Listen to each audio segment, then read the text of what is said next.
Yo, Mike's check, it's Tequila and Tofu. Beat so fresh, plant-based breakthrough. Got the veggies on deck, no beef to chew. Sipping the guy, drop knowledge, that's the crew. Earbuds in, Friday night sounding clean. Green juice vibes, the hottest topic seen. Roots deep in the culture, the vibe serene. Life fueled by greens, forever lean. Tequila and Tofu, hit you with the facts. Groovy plan appeal, tasty food hacks. Knowledge in a podcast, ain't no room for slack. Cheers with a lime, let the good times stack. Dropping gems on the regular, nature's flow. Tofu on the skillet, we'll let it show. Roots and shoots, hear the wisdom grow. Tequila in the mix, watch the spirits glow.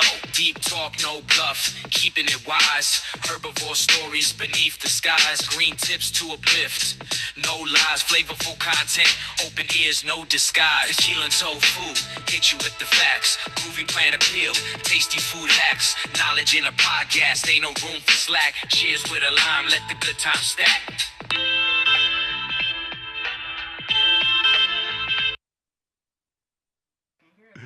Nice Yes, intro. thank you for joining us this morning on Tequila and Tofu, the plant-based podcast, episode 13. This is our Black History Month celebration, a special African edition, And my birthday.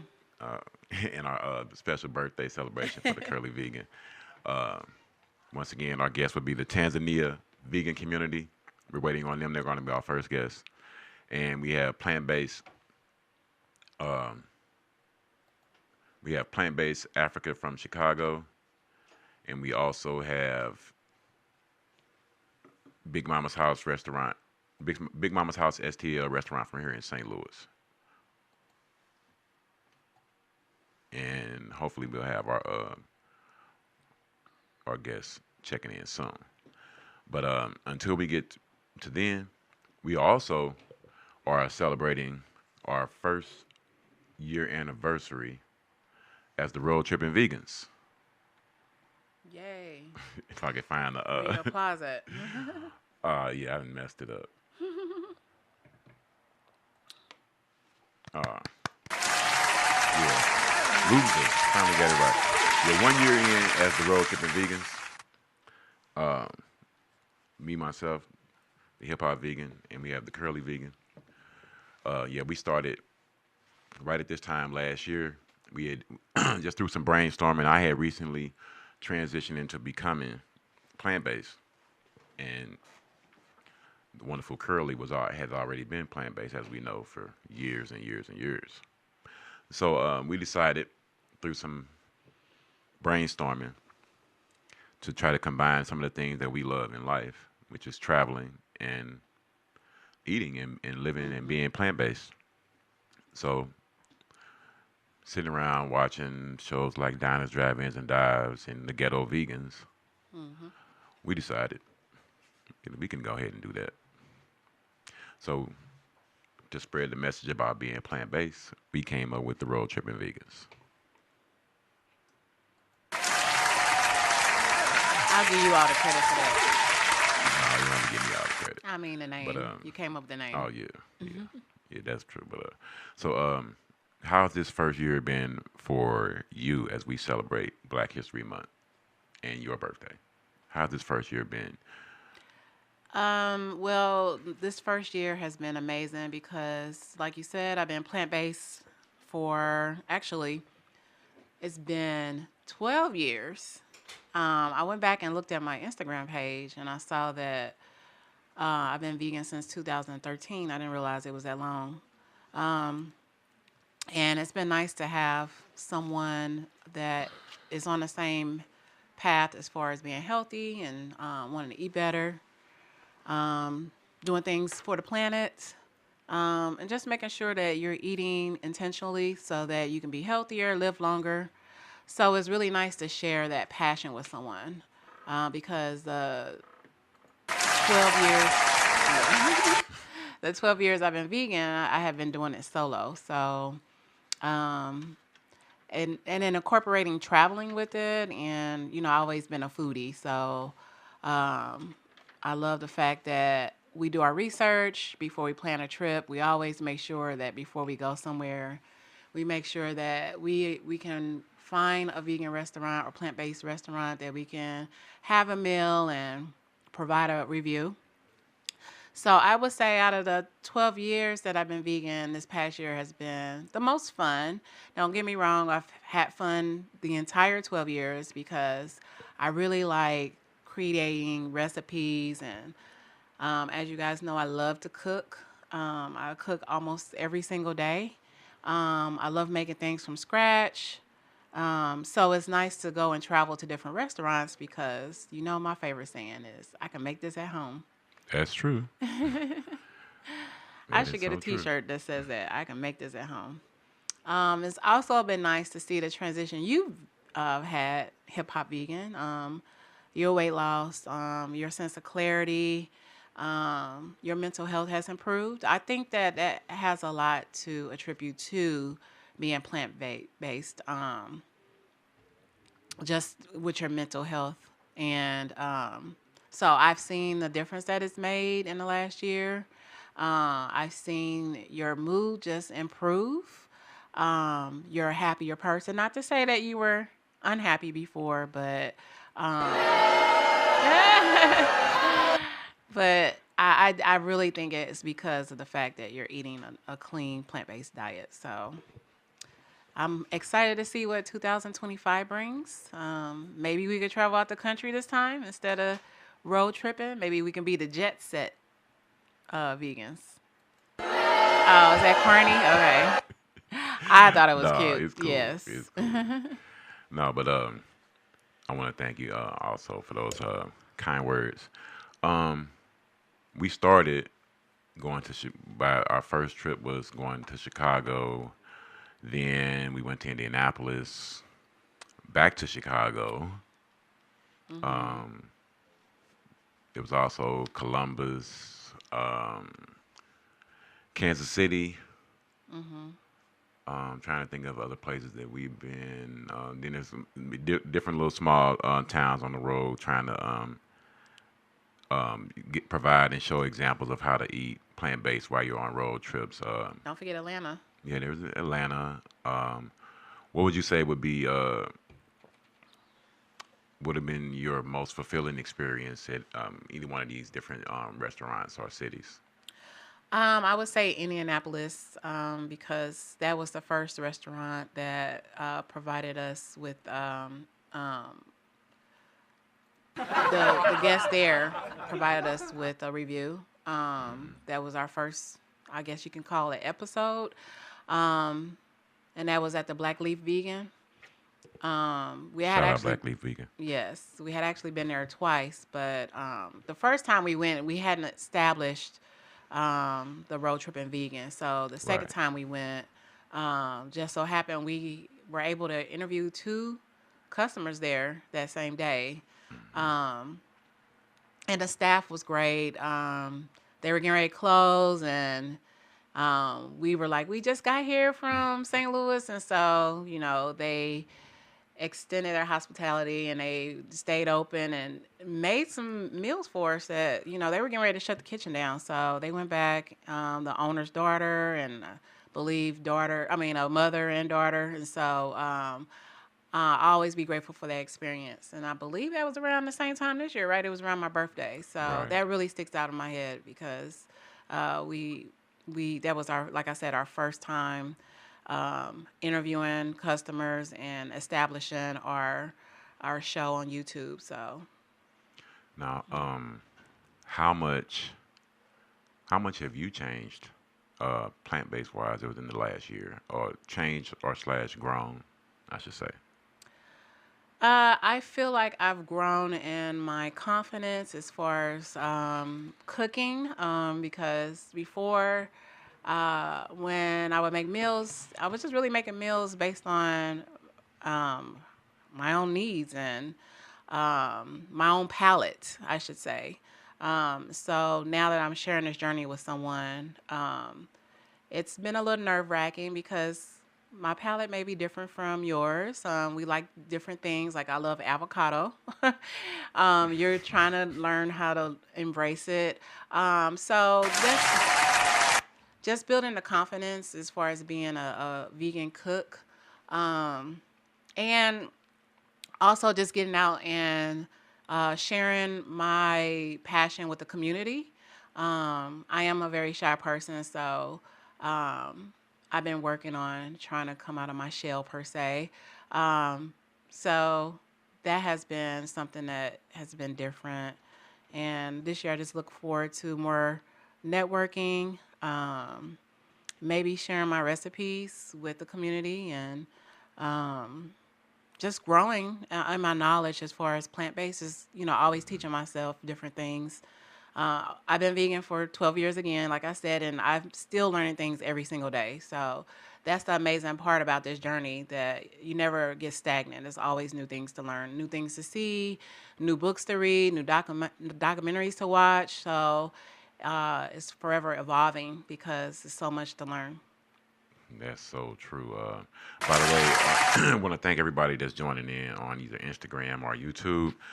If you want to give us a phone call for any questions or comments for me, the Hip Hop Vegan, or the Curly Vegan, 515-599-1687. 515-599-1687. If you can, let's get into more while we're here today as far as our Black History Month celebration. We had found out some facts about eating an African diet. If you want to share those with the people, and some African superfoods.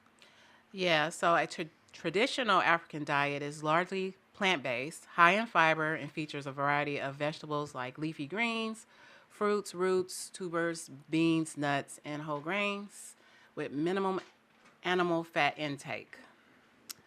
The traditional Tanzanian diet is for rural people, and they have less inflammation and a healthier compensation of bacteria and fungi in the gut. Now, some of the superfoods would be spices like cloves, cinnamon, ginger, and coconut milk, moringa, sorghum, pumpkin leaves. Sorghum. Sorry. I'm sorry, sorghum. Okay. Pumpkin leaves. And I think that's pretty much what I show here as far as the superfoods. I know sorghum. Sorghum is like close to molasses, right? I believe so. 'Cause I know I've seen like sorghum molasses in the Well, stores. no, sorghum is a grain, so Oh, yeah, it says here it's a grain. it shows what I know. It's it's milled into flour that can be used for porridge, bread, and cakes. Mm, okay, now that's something really interesting to find out right now. I need to stop using the sexy voice. But no, the reason I was saying that is just learn just because learning about all the different foods and vegetables, it's because it moving transitioning to being plant based. And then when you're talking about having an African base or center, and learning about even more different vegetables and fruits, because like I said, I was under the impression of sorghum was close to molasses, because I, like I said, just seeing it on the bottles and things. Hmm. But knowing now, it's a grain, you know. Yeah, and it does say Tanzania relies on millet and sorghum, while Ghana incorporates a larger amount of cassava and plantain. Hmm. Now, to try to combine a couple of things that we were already discussing, it's like as far as like with your cooking, have you ever used like sorghum or pumpkin leaves, or like a derivative of pumpkin leaves maybe, or was it moringa? I haven't used moringa or sorghum. I have used millet. I use millet in a flour, just as far as like making bread. I actually coat my mushrooms when I fry mushrooms. I actually coat them in millet flour. So I am familiar with that. Pumpkin leaves, no, but pumpkin seeds. I do make a salad dressing out of pumpkin seeds, and pumpkin seeds are good to put on your salad. As far as the spices like cloves, ginger, cinnamon, use that on a daily basis. And coconut milk, I use that all the time in recipes. Like in my lattes that I make every day, I make a nice rice with quinoa and brown rice with coconut milk. So some of these things I do incorporate in my daily diet as far as being vegan.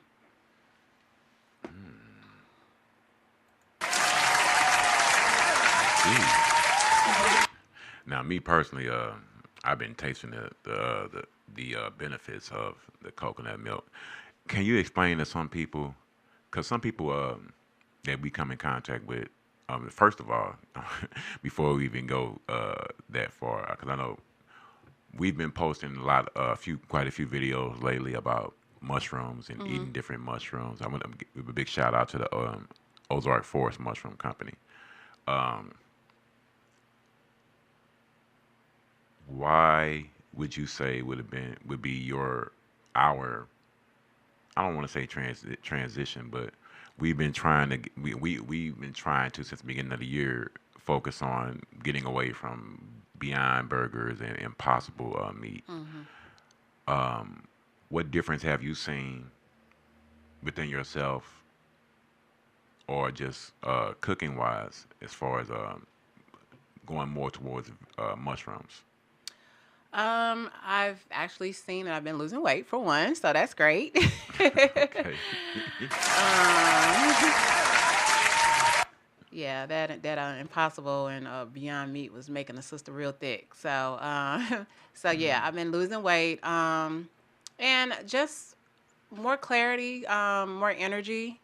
Because if you look at the ingredients of Beyond Meat and Impossible, I believe both of them have soy and gluten, and so I think for me, it just doesn't do me well as far as like my energy level. So I noticed that I have improved energy levels. But cooking with the mushrooms has definitely been amazing journey. It definitely uh, makes me try to be more creative as far as coming up with recipes, trying to make things that are like meat. So, like lion's mane, you can make crab cakes out of them, you can make a steak out of them.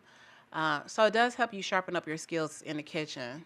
We've been doing blue oyster mushrooms, so I've been having fun with that. And it does kind of mimic a chicken taste. You just batter them up and you can fry them and avocado oil, shiitake mushrooms as well.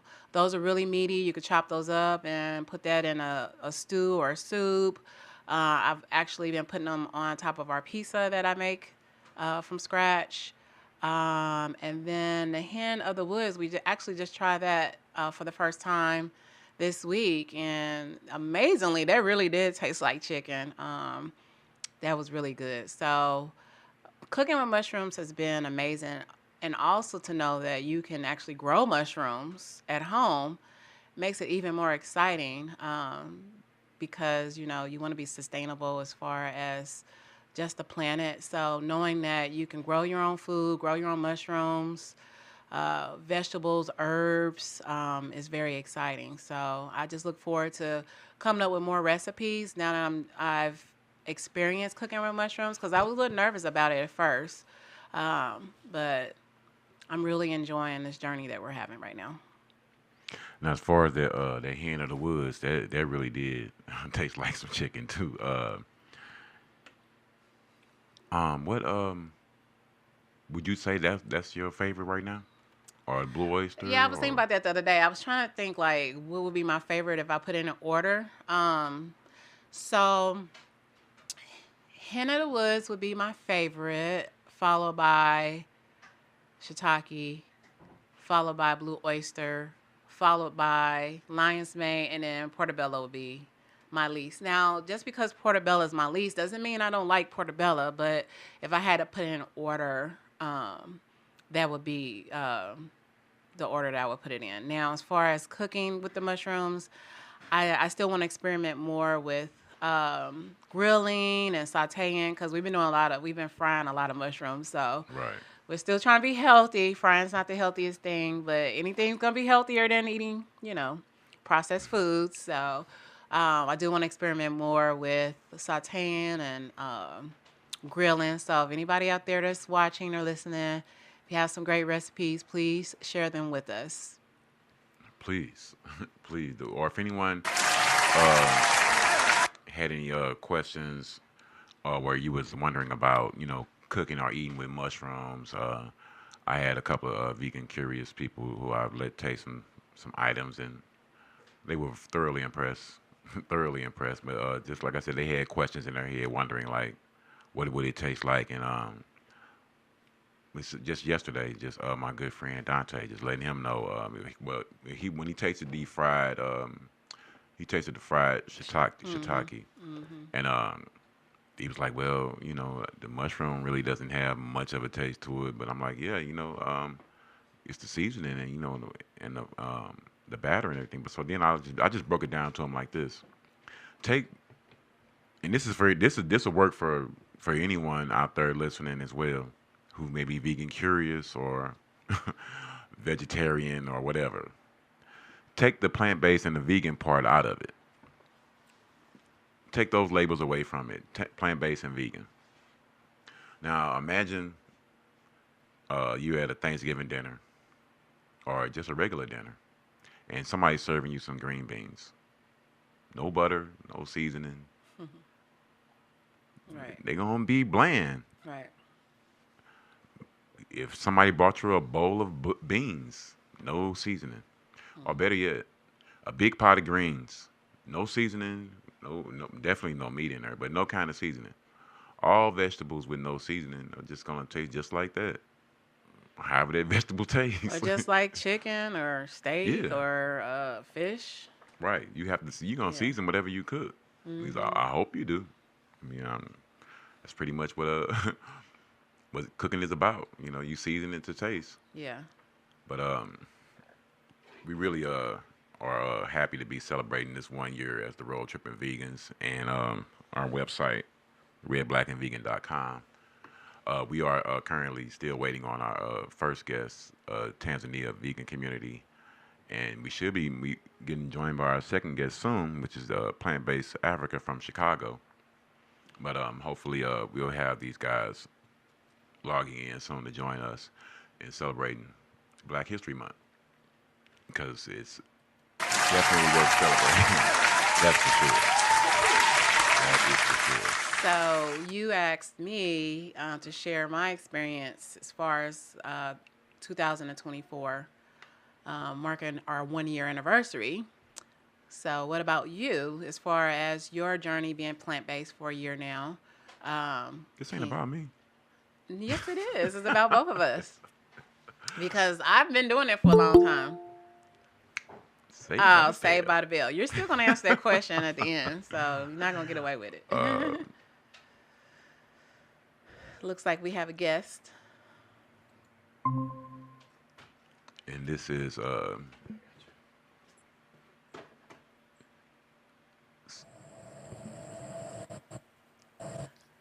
Good morning. good morning. This is Mr. Sadik Coquit from the Good morning. Good morning. Good morning. Plant-Based Africa.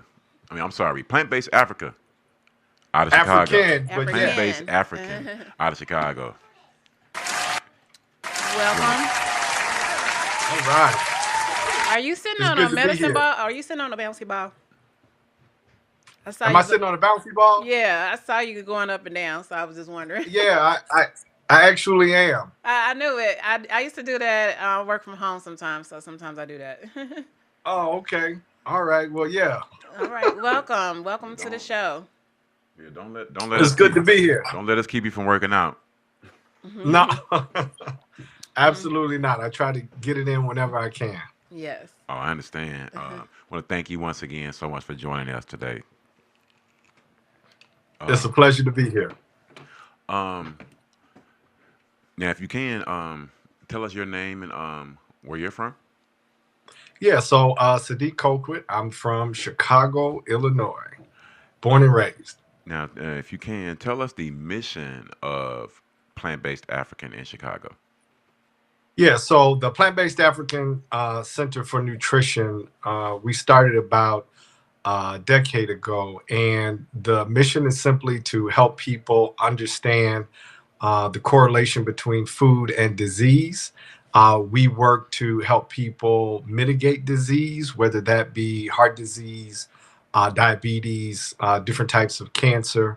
And we also help to educate the community. So we do courses and classes, workshops and seminars, all to that end. So we engage in the education front, we engage in the mitigation front. We work with clients personally on a daily, weekly, and monthly basis. And we also engage our community through partnerships with other organizations to help people understand and realize that there is a 100% correlation between what you put in your mouth and the outcomes you have when you go to the doctor. Yes.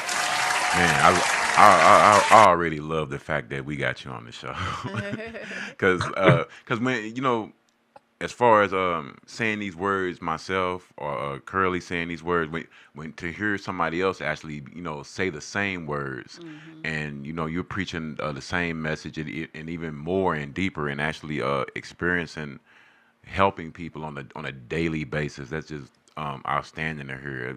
Thank you so much for that, man. That's just it warms my heart to even hear that, man. Because you're working with the community, and what are some of the things that you've seen on a day-to-day basis, like where you can actually tangibly see, you know, um, progress or help that you've made with somebody?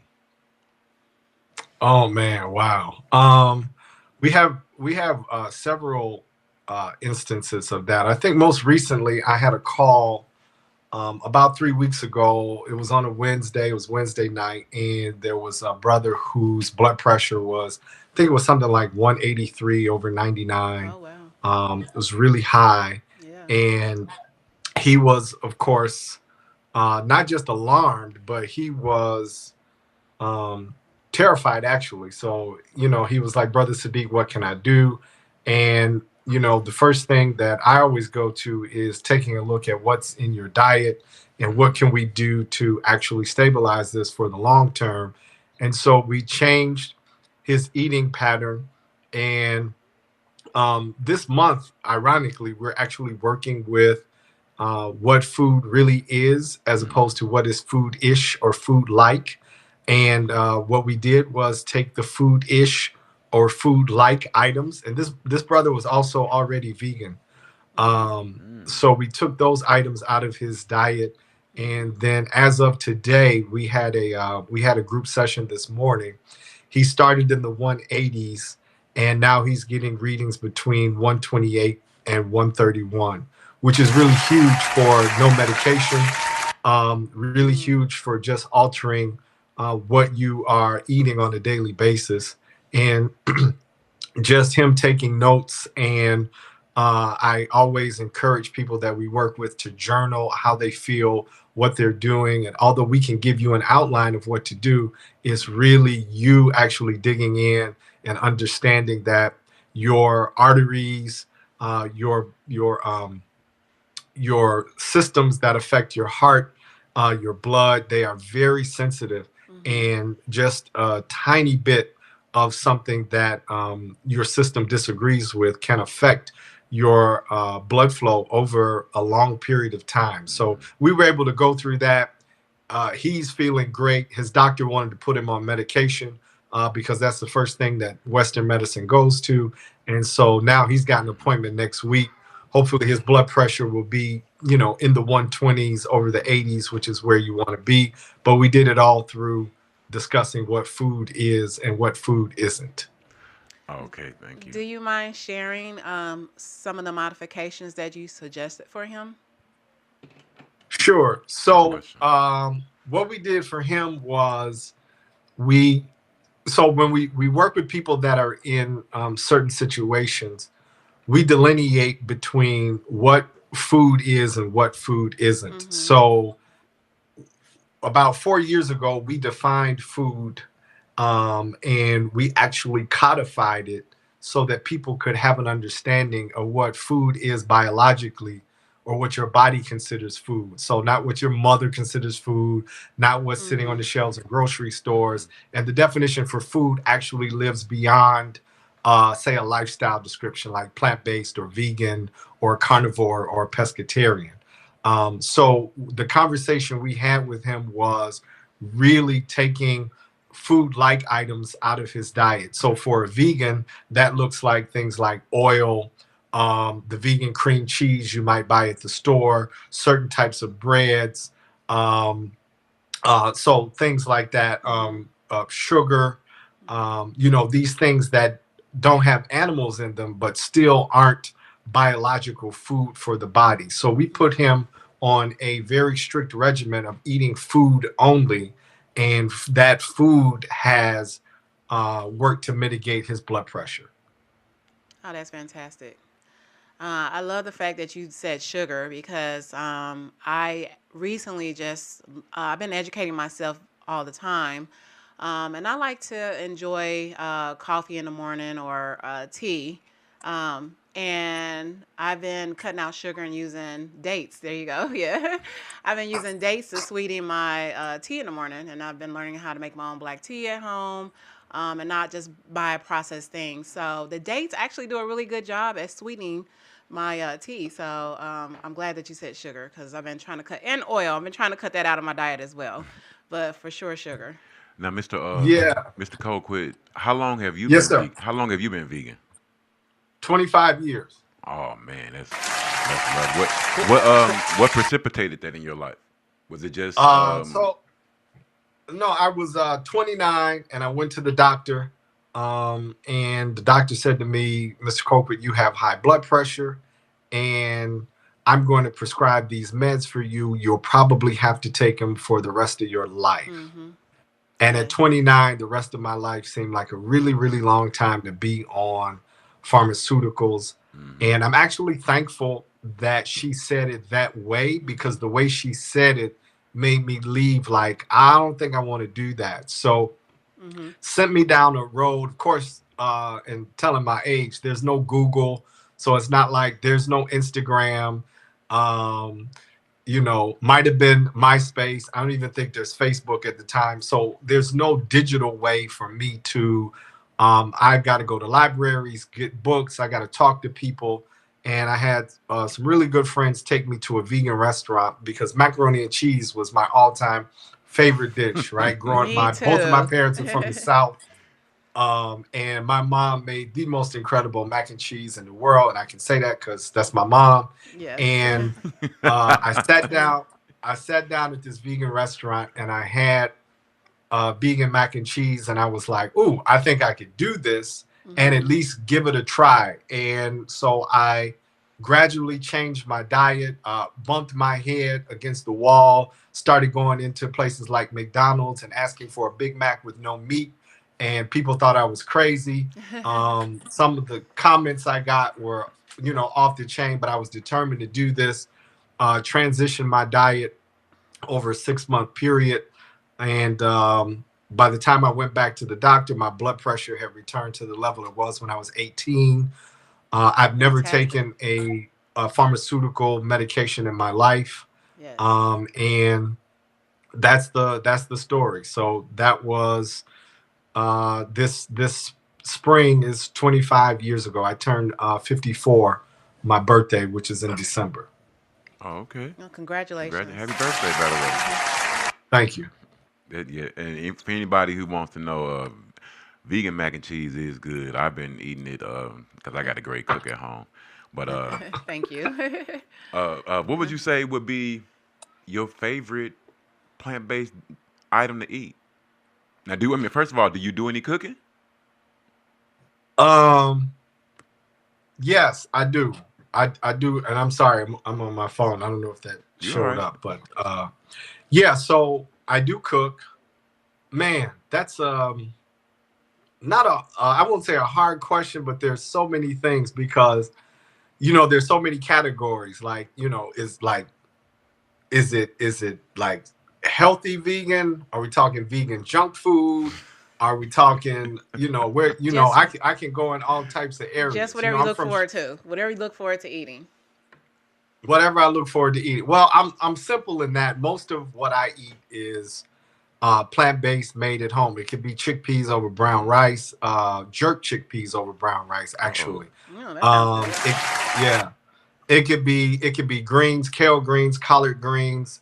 It could be homemade cornbread. It could be black eyed peas. Mm. It could be red beans over rice. It could be lentil patties. Mm-hmm. I've got burgers that I hand make. It could be any of those things. Mm-hmm. Um, but there's so many there are options too. If I'm in a junk food mood, I'm in Chicago. I am a pizza head. Mm-hmm. There are several places that make Chicago style deep dish vegan pizza. I could do that. There's some places that make really good sandwiches. I love Ethiopian food. I love Yolof rice. Mm-hmm. Yes. There's a Senegalese spot. So I mean, it's just so much. I was gonna say this, about this one pizza place. I ain't gonna say the name. They just okay though. Oh, okay. When we went to Okay. Chicago, yeah. Yeah, Uh-huh. we actually went to Chicago right at this time last year. That's when we actually started. We were actually talking about that when we first joined in. Started today. It looks like we got another guest. Finish the world. Hold tight. Sorry, we're gonna have another guest join us here. No worries. If I can figure out how to do this. We go with the flow. That's what's happening. Yeah. So while Hip Hop Vegan is doing that, what would you recommend as far as your top three plant-based restaurants, if you could, in Chicago? Wow. They probably need to be what's it called? They probably need to be sending me a little something on the side. Let me see. Top three plant-based restaurants. Plant-based restaurants. I would definitely say I'm gonna start with black owned. Okay. Um, so you definitely want to check out if you're in Chicago. You want to check out Soul Vegetarian. Okay. That's on 75th in Indiana. Mm-hmm. You want to check out Majani's. Yes. That's on 71st Yes, we've been Street there. over by the South Shore Cultural Center. Yeah, we Mm-hmm. went there for brunch. Um, there's a new one opening on 117th and Western. It's called So Vegan Love. Oh, okay. Um, yeah, so you definitely want to. So those would be my top three. Some of my favorites because there's less vegan food and vegan restaurants on the south side of Chicago as opposed to downtown and the north side of Chicago. So I just want to make sure that we're shouting out those black owned businesses. Now, Okay. what exactly? What part of Chicago are you guys in? I'm in South Shore, so I'm over by the lake. Yeah. Oh, okay. So yeah, I'm in South Shore. I'm over by the lake. I am about 12 minutes, I guess, from downtown and Mm-hmm. about 8 minutes from Hyde Park. Oh, Oh, okay. okay. You're in a good location. Now, Oh, I love it. Mm-hmm. We love Chicago too. yeah, lots of I just don't like the traffic, but I love restaurants. Chicago. Well, the traffic here is better than Los Angeles or New York. So Well, there you go. Now, how has the community response been to plant-based African? it depends on what we're doing.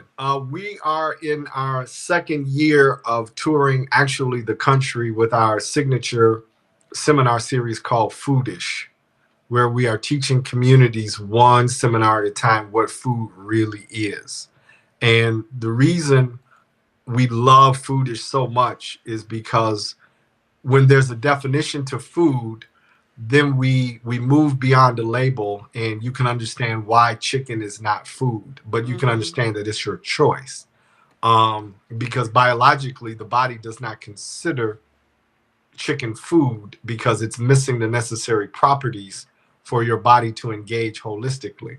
So Mm-hmm. once the community understands that, then you leave with a choice, and that's our whole piece. We're not here to tell you what to eat. We're not here to make you into a vegan. We're not here to just try to wrangle you into being a plant-based individual. What we do is lay out the data for you. We Mm-hmm. lay it out in a way that you can understand it, and you can come away understanding that a chicken is not food because it contains no fiber. Yeah. And then I always ask audiences to Google the percentage of America that's fiber deficient. Mm-hmm. And if you Google that, you'll Mm-hmm. come up with 95 to 97% Mm-hmm. of the country is fiber deficient. So, which is Yeah. basically everybody. Yeah. And then the second thing I have them look up are the diseases that come from fiber deficiency. Mm-hmm. And then so there's a list of, depending on what you pull up, list of 15 to 20, and all of the top killers are on that list: diabetes, heart disease, certain forms of cancer. Mm-hmm. So understanding what food is and what food isn't Yeah. is the way that we engage with the community so that we can give them choice. Mm-hmm. And choice is what we see as the number one thing. So when you leave our seminars, you understand that you're choosing diabetes because we have explained Mm-hmm. where diabetes comes from Yeah. and how um, the design is so intelligent Mm-hmm. that there would be no landmines in the food source. Mm-hmm. So there's no way that intelligent design would create a world where diabetes, cancer, and heart disease lived inside of the food source. We'd Mm-hmm. have to have the definition wrong, and we'd have to not really understand what food is, because food would never accelerate cancer. Mm-hmm. Food will never cause diabetes. Food Mm-hmm. won't make you obese. Mm-hmm. Food will never lead to hypertension.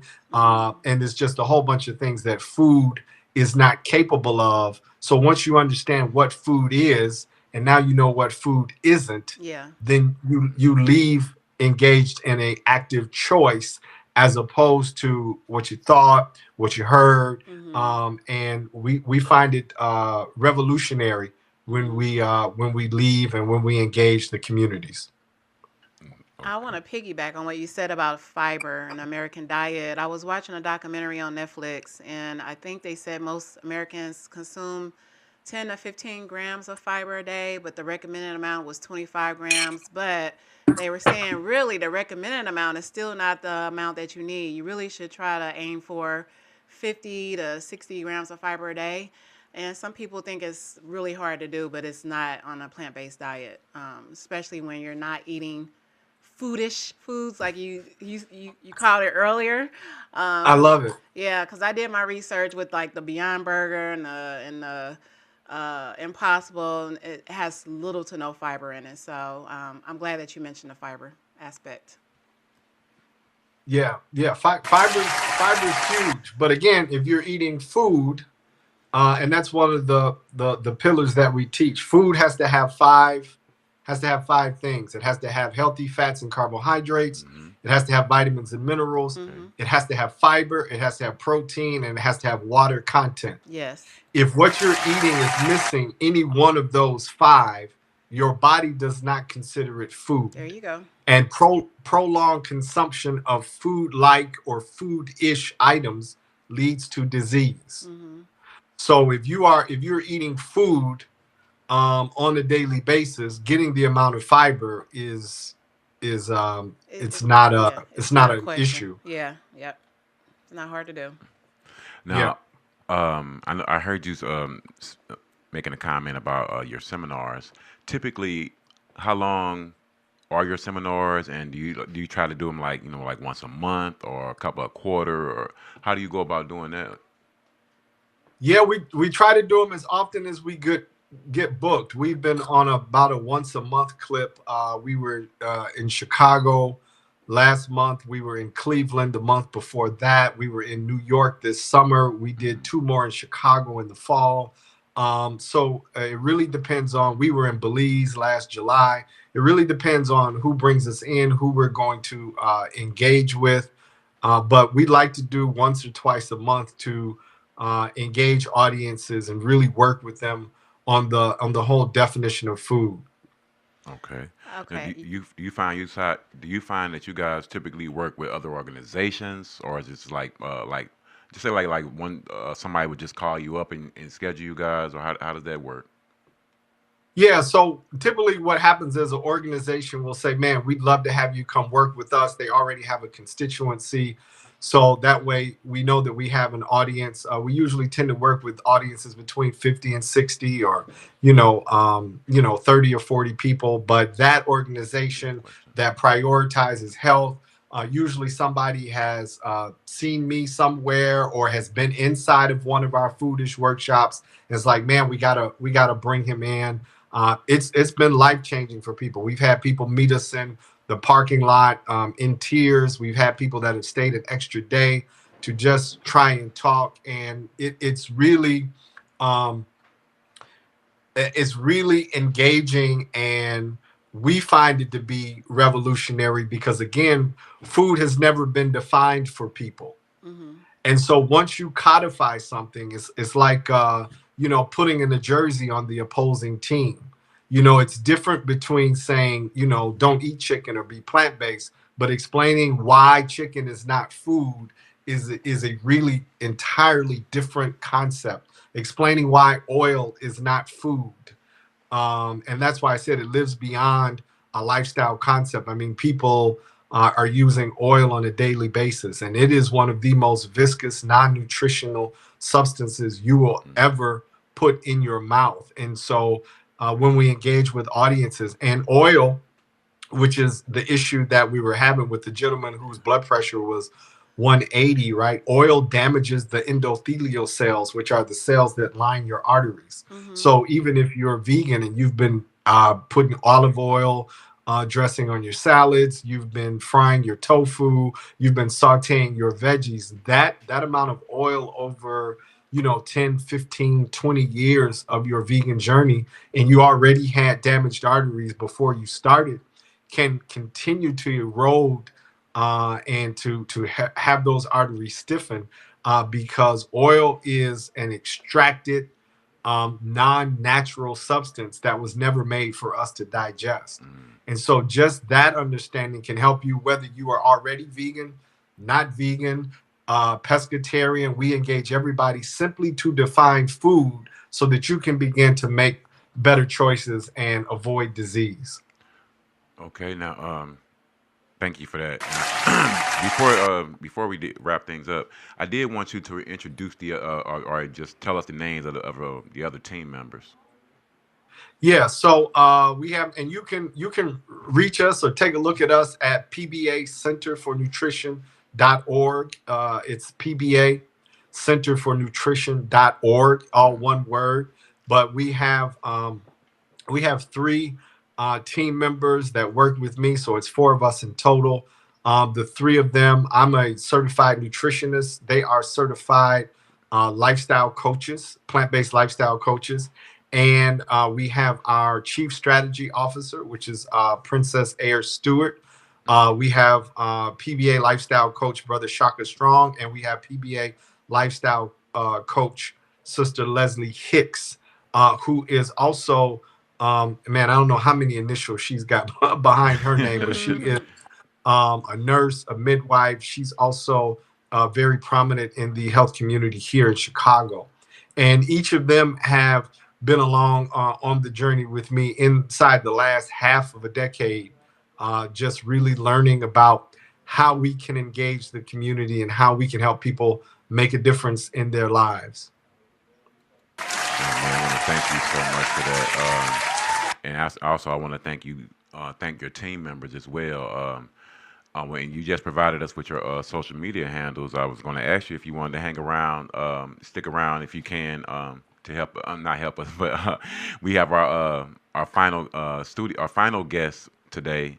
Our featured guest was Big Mama's House STL Restaurant from here in St. Louis. They are actually Oh, wow. in Ghana right now. Um, See if we can bring them in. I think they here already. Hello. Let me make sure I got this right. If you can stay, if you can't, you're welcome to drop off. Okay, I'm gonna go on mute and then I'll stay for a little bit. Okay. Okay. Oh, here we go. Big Mama and Marcus. That's Marcus. We're here. Mr. Marcus Garvey Good himself. evening and big night. Aquaba. How y'all doing You are today? welcome. Good. How you doing? Thanks for joining. We're doing good. Thank Everything you so. sounds good, right? Thank you so much. I remember you was talking. We was worried about that the other day. It's an echo. Can't hear him. Yeah, it's an echo. It's, Yeah, I got an echo. Hold on. is the echo on their end? See, or I got our my end? tech man. I bring the I young think it's people. on their end. Can you hear me now? Yes. We can hear you fine. Can you hear us fine? All right, cool. Yeah, we hear you. We hear you. All right. I want to once again for all of our viewers. Yeah, it's still echoing. We got no. That's like a lag. Hold on. Yeah. Well, be patient with us. We're gonna get it together, y'all. I don't think it's on our end, so you can keep on going. I got a couple things plugged up. One sec. Oh well, we trying to figure it out then.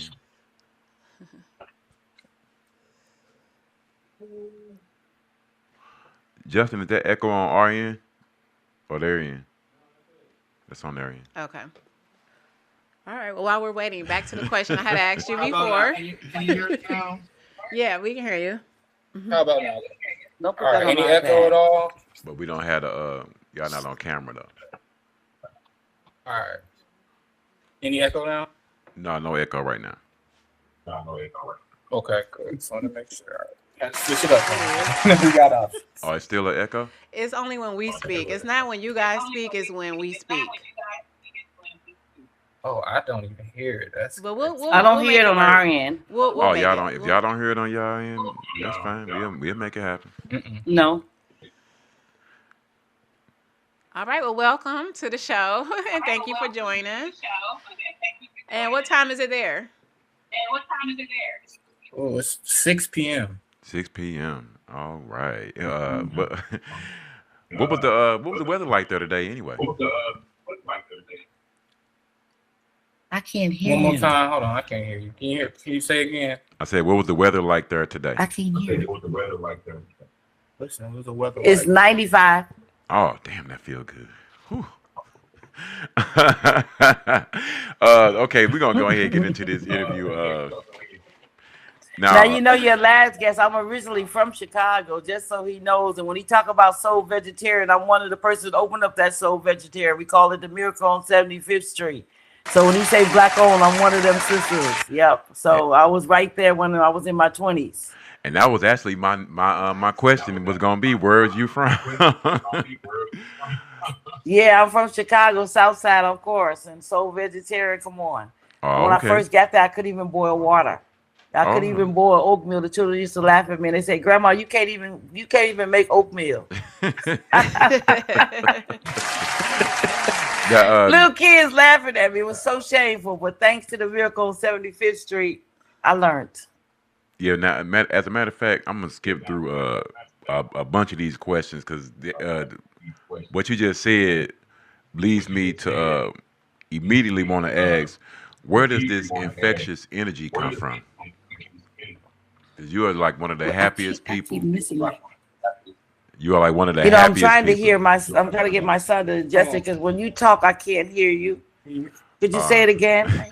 I said, where does this infectious energy come from that you have? That's, you know, we may I've have been, the reality, I say as a one thinks, so are they. So I'm always trying to keep myself in a positive light. And I'm always trying to realize that, you know, food is medicine and medicine is food. What we put in our mouth will determine, you know, how our day is. It's just that simple. Yes, ma'am. Now, how long have you been vegan? I've been vegan since 1977. All right. I was 17 in my grandmother's house when I decided to really become vegan. I came home one Thanksgiving day and told them, you know what? My boyfriend said we ain't eating meat and we ain't having no turkey today. We ain't having no dressing. We ain't having no gizzards. We ain't having no chitlins. Big Mama's sorry. And they thought I had lost my mind. They really did. Oh, okay. And now, what's so funny is my mother was a psychiatric nurse. And she said, I'm going to call people to get the straight jacket because my daughter done absolutely lost her mind. She don't want none of Big Mama's cooking on Thanksgiving. This is the same time Jim Jones, they were going through Jim Jones days, Uh-huh. and my grandmother was saying, "Yeah, she drinking the Kool-Aid." Yeah, all of them, they all drinking the Kool-Aid. And Now, so they thought we had definitely lost our minds. Now, Yeah. Marcus, are you vegan as well? Yes, as well. I've been since birth, and I mean, I can't complain. My body is more than grateful right now, honestly. You said since birth? Yep. Wow. I mean, that's as she said. When she was cooking, it was either eat this or starve. And I mean, I was a child, but I was smart then. I'm still smart now. So How old are you right now? What, 28 now? I'm getting up there. You're the Okay. first. Slowly but surely. You're the first person Plant-based. I Take me met inside. you're the first person we met that's been plant-based their entire life. Yes, you are the first. Yeah, it's crazy. It's crazy. How do people I react? call him my proof of concept. I call Marcus my proof of concept, because I got a business degree too, so that business degree always tells me you have to be able to prove your concept before somebody can believe in you or invest in you. And so he is, and they are my proof of concept. That's great. Because It can happen. Because people said it could not be done. People told me when we were doing this, remember, it wasn't cool yet. It wasn't. It wasn't something people were looking at. It wasn't something that Black people even thought of at that point. We weren't. That wasn't the trajectory we were on as a people. So this was something new. It was like a phenomenon. And so even when I used to go to the health food stores in Chicago, like downtown Chicago, I remember I would be the only Black person in there. I would be the only Black person in there. Like literally, I would be the only Black person in there. It wasn't trendy. It wasn't fashionable. It wasn't something people are, they said, okay, let's do this. It was something like an anomaly. I'm And glad it that was you. a thing that I'm people glad would say, shh. I'm glad you brought that up. If you can, touch on those thoughts and feelings and how those felt and how that transpired back in those days when you were the only Black person in these grocery stores or whatever. Some of the looks or conversations. Well, the reality is when we were young, there was very few people that looked like you or I in those stores. And then when you did come in, you would get that eye, that eye, that side eye, that Karen looking eye Yeah. that young people talk about now, that Yeah. eye. Like, why are you here? Who let you in? Who told you the secret, the side of a thing? And so it was a different era. We weren't welcome. You know what I'm saying? Yes, ma'am. And we weren't. They made us understand the fact that we weren't supposed to be there. And how did you find out this good secret? Because, like in slavery, we weren't supposed to read. How are y'all reading? Right. It's the same thing.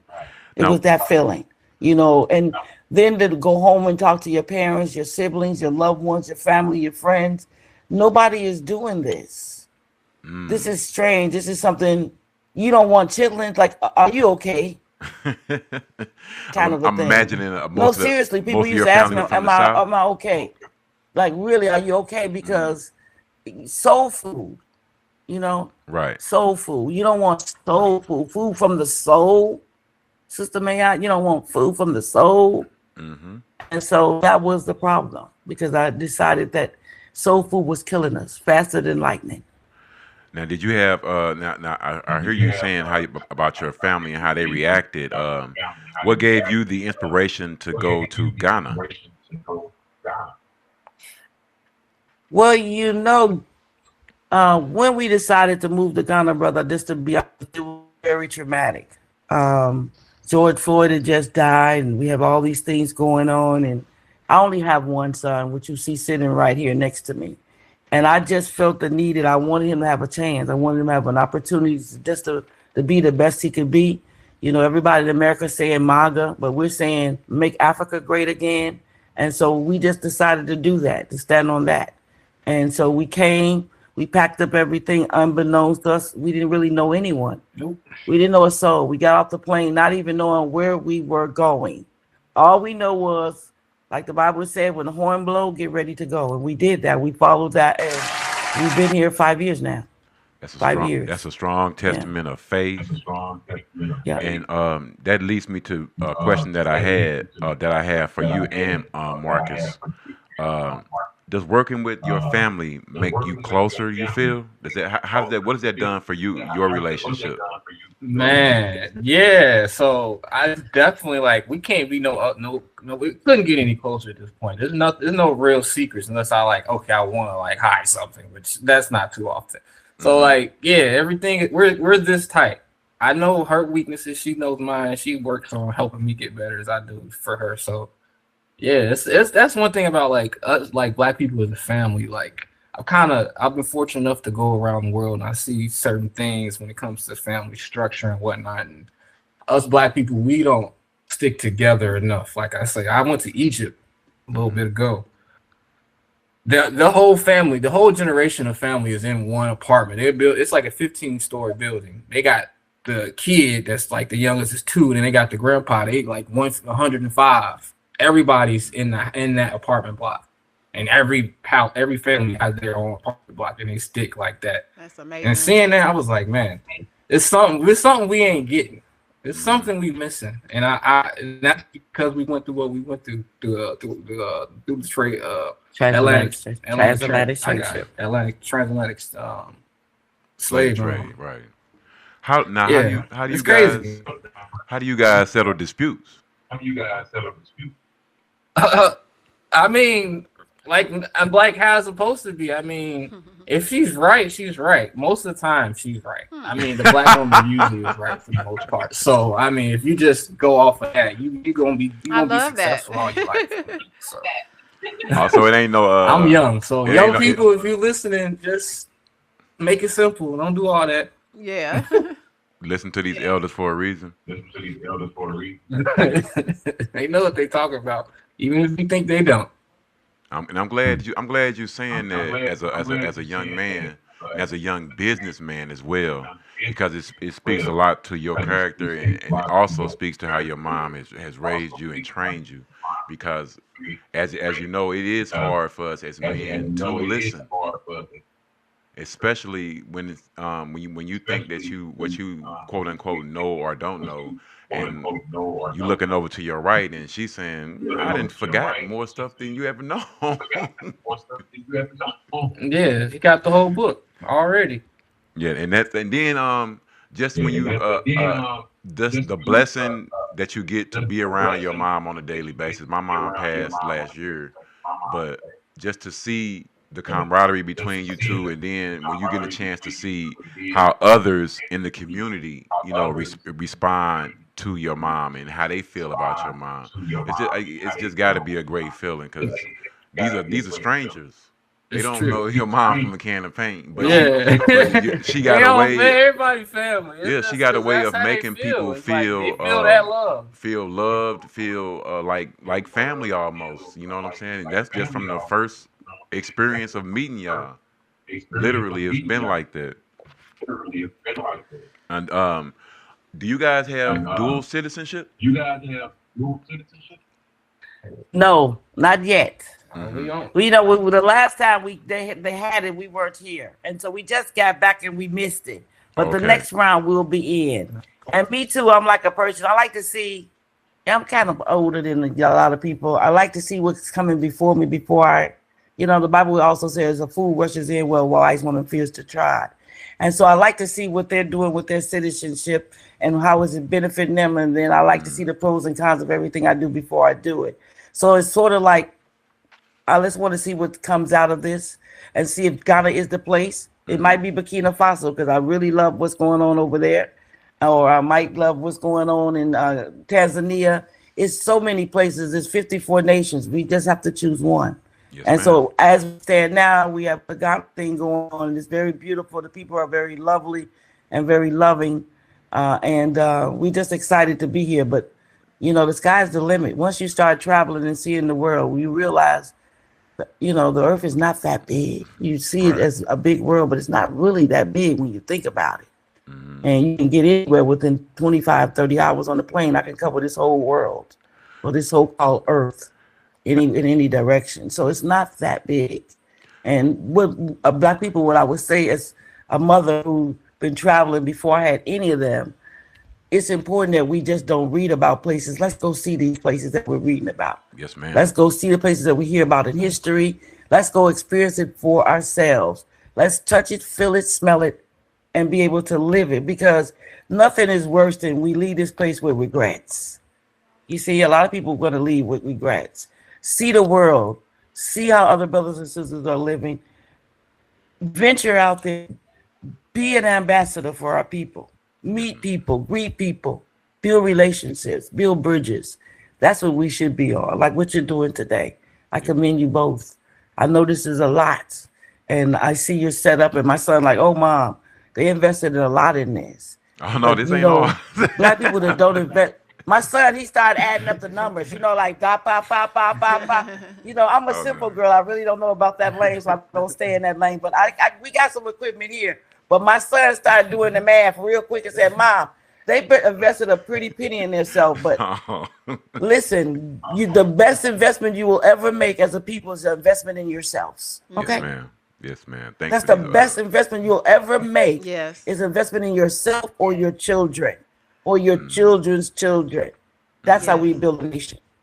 Now I have a question. We've been interested in possibly coming to Ghana. What are some pros and cons that you guys can share? Well, let me tell you, number one, don't come here if you're not willing to learn the people culture. They hate when you come over here with our American way of living and try to change them. Mm-hmm. They're not down for that, y'all. So don't come condescending. Learn the people culture and be able to not amalgamate, but assimilate. Mm-hmm. Okay. There's a big difference. You know what I'm saying? That's one. Two, don't live like we lived in America, because a lot of people are very simple here, like they are in Jamaica, like the children, they're all born in Jamaica. It's a simple life they're living. But don't take their simple life as you're living better than them, because guess what? They know where their food is coming from. Exactly. They know where their water is coming from. You see, they know what fresh air smells like. Yeah. You know what I'm saying? They know what we be able to walk on the street like me at 12 o'clock at night and have no fear, which I could never do from Chi-Town. Are you mad? So the pros and cons is, we have to be Afrocentric, but yet we have to be willing to learn the culture of the people without dominating them and making them feel like we're up here and they're down there. Because that's what the white man has been doing for years, telling them we need them. Let's be clear, people. Yeah. Africa does not need the world. The world needs Africa. Exactly. Yes, ma'am. Let's be clear. Yes. Now, what exactly what city are you guys in? What city are you guys? Well, we're in Cape Coast. We're at the original slave dungeons where our people left from 500 years ago. We're in a place called Cape Coast, where the Cape Coast dungeons are, or the El Amino dungeons are. Michelle Obama where Michelle Obama them came. We are where the door of no return is. That's exactly where we are. We just saw that. Yeah, we just saw that. We just saw that. It's like three different like a compound or something. We just looked at that door. I just saw that door. I know that. I knew about it before. Yeah. But we just saw it again. Yes. Yeah, well, you have to understand, with the slave dungeons, most of them had churches in them. Okay, so the churches were on the top, and then if you go down the stairs, that was to the slave dungeons for the women. So they would march the women up there and have sex with them and do all kind of dastardly things to them in the name of God, and then send them back down the stairs.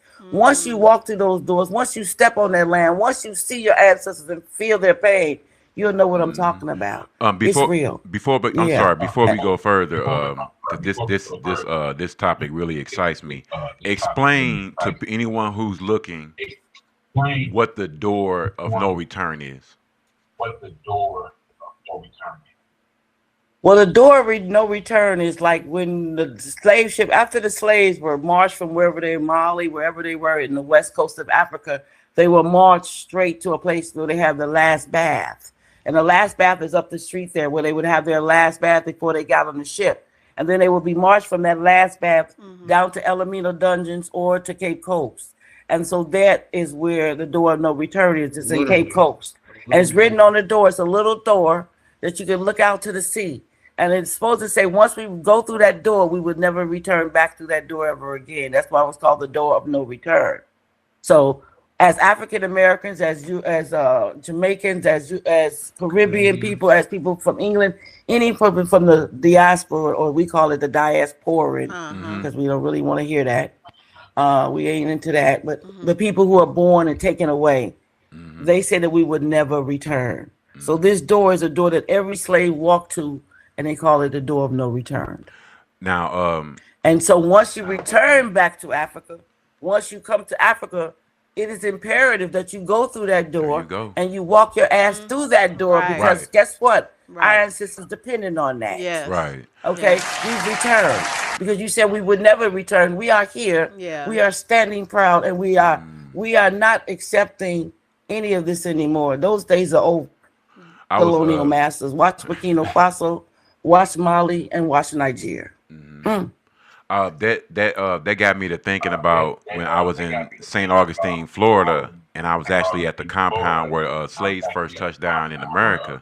And what I wanted to ask you, because I remember those thoughts and feelings that I had, what was you and Marcus, your initial thoughts and feelings when you first got to the door of no return?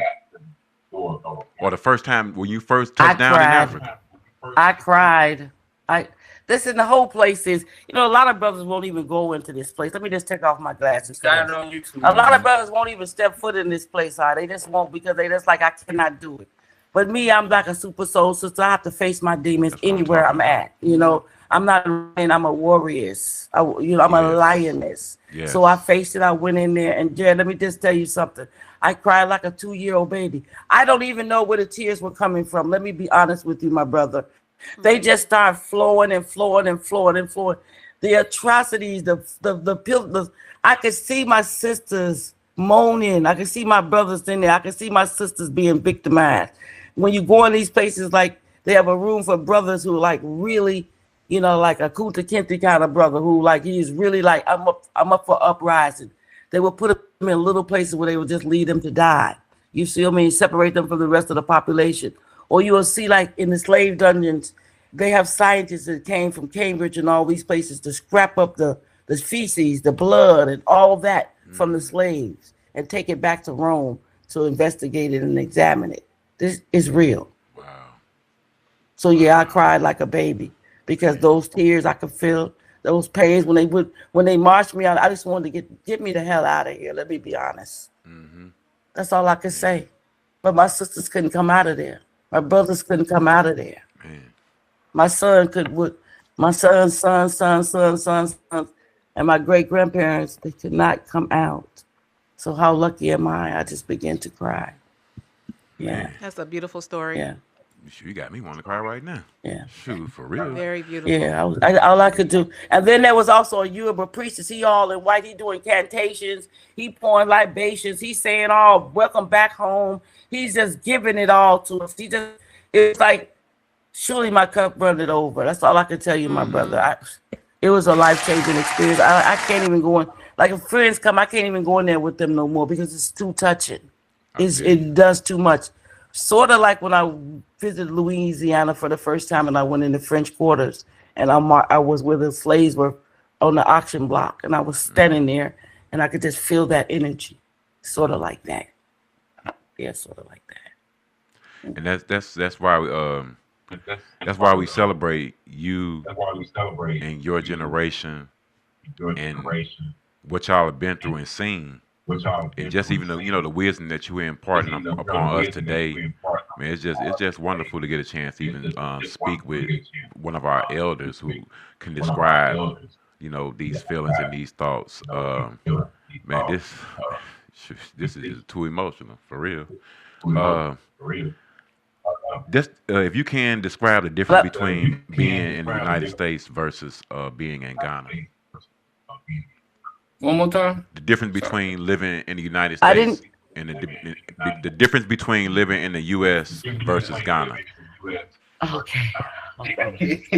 I don't understand why we doing this. We're going to go on into it. CCD, oh God, I'm a YouTuber. You know me. I'm out here. But anyway, it's a big difference, brother. It's like night and day. Talking in in Trinidad, when things are different, they say it's like chalk and cheese. Well, let me just say that it's like chalk and cheese.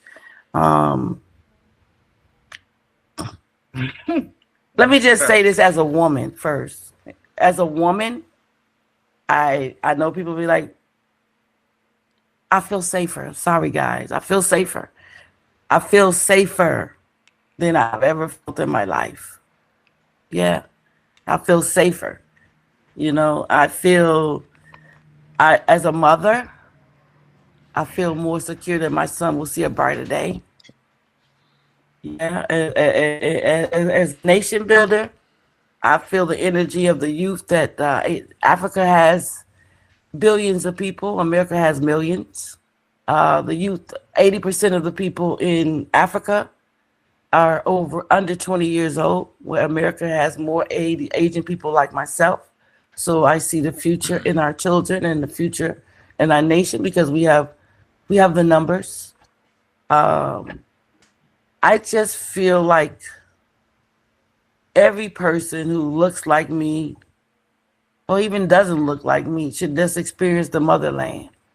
It's called the motherland for a reason. You know, I am the mother of civilization. Before me there was none, and after me there shall be no more. The Black mother. I am the Black Madonna. And the black hole ends and begins with me. Let's start there. Yes, and so in America, I feel, you know, the police, like even in STL, it's always, you know, we from 16, if I see those sirens go off, I always get a lump in my throat. To this day, still, I'm like, I've been doing this, I'm 64 now. And so that feeling has never gone away yet, brother. Yeah. That feeling of every time those sirens go off, are we going to make it out of this situation? That feeling that I feel, that it's an uncontrollable feeling. And, you know, everybody gets that lump in their throat, like, get rid of this, do that, whatever it is we doing, whatever it is, lead up to this, whatever. That feeling. Over here, we don't have that. You know, when the police pulls you over, it's not going to be that life or death situation ever. And you're never going to feel like you're threatened. Even if there's something going on, you know, you can just talk to them and pretty much say to them, can we resolve this right now? And how? Pretty much. And that's how it goes. You know, it doesn't go any further. I don't feel like my life is at risk. My son's life is at risk. And my freedom, I really need to, hopefully we can get out of this situation because we may can, because it's just depending on how this man felt this morning. And if his needs were met or not. And maybe, you know, all this, you know, all this DEI and all this stuff going on over there. It's just so much going on that I don't even understand. But don't go to that. Let me digress. Well, I'm kind of glad that you did say that. I feel better in Africa. I wanted to ask, I wanted to piggyback on what you were just saying, and I wanted to ask Marcus his outlook on that as being a young black man and how that affects you. I mean, yeah, I mean, PTSD is very real. I mean, I know most young people go through it. I have definitely went through it. So having to look over my shoulder anytime, not one time, not anytime, I don't have to look over my shoulder ever, really. I mean, I do just because it's in me, but I don't have to. Yes, sir. I can't do that in America. You better be on swivel all time. You better break your neck. You're in America because anything can happen. It's not even gonna happen to you. It's something that's up the street. You just walk. So there's no comparison there. I mean, freedom, yeah, I'm free. I know that if I buy some land, it's gonna be my land. That's something different. Like I go to America, I'm young. We trying to buy houses and all that. But at the end of the day, you miss a payment for $1,000, you lost your $500,000 house just like that. And I know many young people. I'm not really hip enough as I need to be, but I know these young people nowadays, they are not playing. So shout out to all the young people doing their thing, getting their money in America, because we know they don't want that to happen. Keep going. Other than that, yeah, it's just peace. That's all I ever really care about. I don't need too much in life. It's just peace. That's all I ever want. So if I get that, that's worth everything to me. How do certain people at my age don't think like that. I was just about to say, how does the reaction, how has the reaction been from most of the people in your generation? Because this is something really an anomaly is for someone in their mid to late 20s to make that move. Yes, I mean, and it's funny because I could say I'm pioneering that in that sense for sure. Because even now, 5 years later, I see so many young people here now. Everybody's starting to like, okay, maybe we can try something. Maybe we can, because we set the pace. So just being that like a pioneer in that's just amazing. I really humble myself, but at the end of the day, I know I'm out here. We doing big things, and it's not easy. Yes, it's really not easy. Now, how hard? Excuse me. How hard is it, or how hard was it to actually start a business in Ghana? Well, I mean, the reality is Ghana is like, in some countries you can get like 10,000 like the lassies to $1. Ghana is they're like 15 to 1. So the cost of living is pretty much like being in New York or anything else. So you got to have your money on. You got to have your coins on, young people. Don't come over here talking about you ain't got your coins on, because you got to have your coins on, because that's what all y'all talk about to grandma. Where's your coins at? Where's your coins at? Well, let me tell you, don't come over here without them, because you're going to need them. And you got to be able to live frugal. You have to be able to use your budget. You have to be able to manage your money, and you got to be able to live a little bit less. Jamaica say, don't put your hat where you cannot reach it. Very simple. Now, since you guys are getting a chance to experience the best of both worlds, my next question to you would be, what would you want more for the vegan community in Ghana or St. Louis? Or how could it grow more? What would I want more for? How could the community in St. Louis grow more? What would you want from it to grow? But I mean, as I said, I would like every black person to have the opportunity just to visit the motherland. I'm not, it's like veganism. I'm not trying to convert the world. I'm just trying to show you You said, did you say about St. Louis? My bad. I can't. We couldn't. Oh, I'm sorry. I'm sorry. I said for either one, either Ghana or St. Louis. What would you want? What would you want, or how can you? What do you see for the future in Ghana or St. Louis as far as for the vegan community? For veganism? Yeah. Correct. Well, let me say this. St. Louis is up and coming when you talking about for veganism? Yes, ma'am. Because I think right now, I mean, I went to school in St. Louis as a shorty. I went to St. Louis College of Pharmacy when I was like back in the 70s, 1977. And then there wasn't that much going on. You couldn't even find a vegan meal. Now we fast forward 30, 40 years later, you can see all kind of little nice spots that we can actually eat. So I'm very proud of St. Louis and what they're trying to do in the vegan community. I am very proud of all the brothers and sisters who are investing their time and then putting their money in the community and trying to realize one thing that I've realized since I was a little girl, that health is wealth. It makes no difference, guys, if we have the world, if we don't have health. You know what I'm saying? So what I want for Ghana, I would want Ghana to be more health conscious. They're not very health conscious at all in Ghana. I'm sorry, Ghana, don't kill me.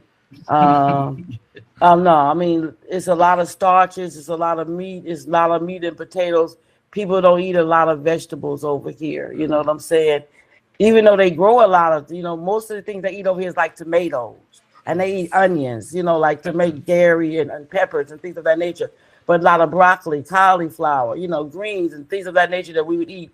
They don't eat a lot of that. It's mostly meat and potatoes. And so what I would want for Ghana is for the Ghana people to eat some of the food that you're growing, or to try to grow something different. Got all this land, try something different. Starches, carbohydrates, and all of that. I'm a dietitian, but I'm also a nurse. And I don't agree with a bag of carbos. I just don't agree with it. It's nothing going to convert to nothing but sugar, and then sugar is going to lead to diabetes, and then we're going to have a world with the problems. And so for me, I would pray that my people would plant more vegetables and eat more plant-based, because they're light years behind us on that one. Yeah, Let's be I was good. doing some research. But I'm sorry. Before we go any further, anyone who has any questions or comments, if you want to give us a phone call, it's 515-599-1687. 515-599-1687. A couple of things I did want to ask you about some Ghanaian food. What is cassava and The cassava flour. cassava flour? What Okay. cassava is a root yam. Okay. Well, And I used to grow cassava when I lived in Jamaica. My husband and I, we grew cassava, like 5 acres of it. So that was like in the 80s, before cassava became this superfood it is now. But in Jamaica, we grated that cassava, and then we put it out into the sun, and we turned it into cassava flour, like you would see now. 1 pound of cassava flour now is about $12.99 if you looked at any, especially if it's organic. But it is good for us because why? It's gluten free. It is full of nutrients. It's full of minerals. It's full of vitamins, and it's a staple for about 70% of the people worldwide. And so, yeah, it's a good thing. okay. Also, what is I don't want to mispronounce it, so I'm going to just spell it. Waakye. Waakye. Say it again. WAA. Wachi? Watching. Let Marcus talk. He's a guy. He's a Ghana boy now. He sounds like one of them. Go ahead, Marcus. It's like a fast food noodle dish. That's all it really is. Noodles. They have like the chicken or like the egg. It's just something quick. Because most Ghanaians, this is real talk. They can't tell me I'm wrong right now. This is real. Most Ghanaians eat on the road, so they need like fast food, and that's like one of the staple dishes you can find it anywhere in Ghana. Everybody got their own version. Everybody do a little different. It's just like jollof rice. It's a staple for them, Okay. Now, do you guys? Yeah, but it's usually. I mean, it's just a bag of starch. Let's be honest. I mean, it's just why do I have to do this? It's just a bag of starch, and I'm not down with all that. It's like starch. Here we go, meat and potatoes and meat. Black people, we have this so bad. You want to know why we have cancer, heart attacks, cancer, strokes, diabetes? Come on, guys. Now, let's try something else here. I think I'm gonna say I got my own answer to this question, but what would you say would be your best-selling dish? My best what? Selling dish. Best-selling dish. For me? Anywhere in the world for me? Yes, ma'am. Lasagna. That's what I was gonna say. Lasagna.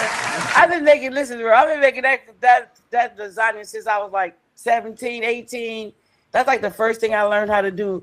And that baby is good. I don't care what nobody's saying. Mama, I put my foot in that one. My grandma used to say that. My mama used to say that, and now I'm saying that. Yes, we agree. Yeah, the first time we had it. You agree? Yes. We was at St. Louis vegan market night, and actually, ironically, we had met a couple, and we were starting to interview them, and they was like, "Have you had her lasagna?" They went matter of fact, went and bought us some lasagna. But that lasagna is real good. That lasagna is very good. We got a plant rating that we use to rate our food. Instead of 5-star, we got 5 plants, and that's a 5-plant dish right there. Thank you. Yeah, you get 6. That's what I'm saying. That's over That's all I'm saying. It's over the All I'm scale. You saying get is 6. Yes. With that, it's a lot a lot of people don't understand that lasagna it's a labor of love every time I make it. Because I don't use their cheese. I make my own cheese. And then the tofu, I make a tofu ricotta. Then I make the spinach by itself. Then I make the marinara sauce. This is not Chef Boyardee. Don't have nothing to do with Big Mama's house, okay? All right. This is from scratch. That word that we hear, scratch. Yes. Like that. And then we still have to make the nutritional yeast cheese. Then we have to make the TVP. And then after that, I have to layer all that. It's like 10 layers to heaven. That's what I call it. Yeah. See, Get back anybody to who's out bottom there line. It's full of listening, protein. It's a complete protein. Yep. You have your 5 servings of fruit, 5 alive in there. and it's a balanced meal in just one slice. I'm assured of that. I'm a dietitian. I'll put my reputation on it. Oh, Yeah. hey, it's many people who will vouch for that. Many people who will vouch for How I'm long? just saying. How long See, have you when guys you- actually been in The business? reality this as parents, y'all, let me just say this. As parents, how do you make vegetarian or vegan children?